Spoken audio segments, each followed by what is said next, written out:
La question de la relation au travail de nos 50 ans et plus, parce qu'on dit plus seniors, on dit 50 ans et plus, ce sont des hommes et des femmes riches d'expérience, c'est une question cruciale sur un territoire comme le nôtre, qui est le plus vieux territoire de France. Comment revisiter la relation au travail de nos personnes dites nos aînés? Comment en fait casser finalement les fausses représentations, les fausses croyances limitantes et comment dans notre vie entrepreneuriale permettre ces ouvertures à nos aînés, entre guillemets, dits seniors à tort, mais qui sont riches en expérience, les autoriser, eux, à pouvoir proposer et à pouvoir faire partager leur expérience à l'entreprise.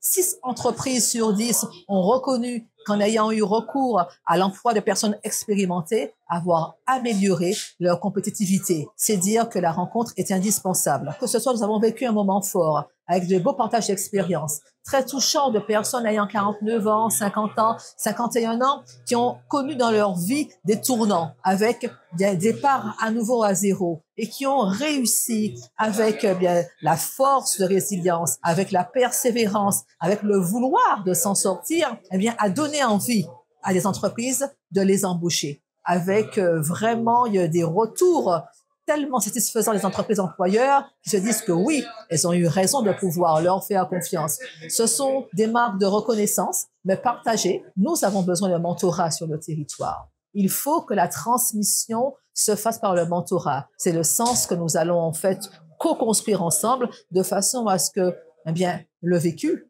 les apprentissages et donc l'expérience puissent trouver leur sens complet dans la transmission. Il y a un véritable plaisir, une vraie satisfaction à pouvoir transmettre tout ce qu'on a reçu. Nous avons également eu ce beau témoignage d'une dame, en fait, qui souhaite pouvoir monter son entreprise. Donc, aussi être travailleur expérimenté plus de 50 ans, c'est vouloir aussi passer d'une expérience salariale à une expérience entrepreneuriale. Donc, il faut que la synergie soit circulaire pour qu'elle soit une vraie valeur ajoutée pour notre territoire. Il faut véritablement que l'approche soit décomplexée. Nous sommes au moins parvenus à pouvoir casser les idées reçues qui sont tellement réductrices.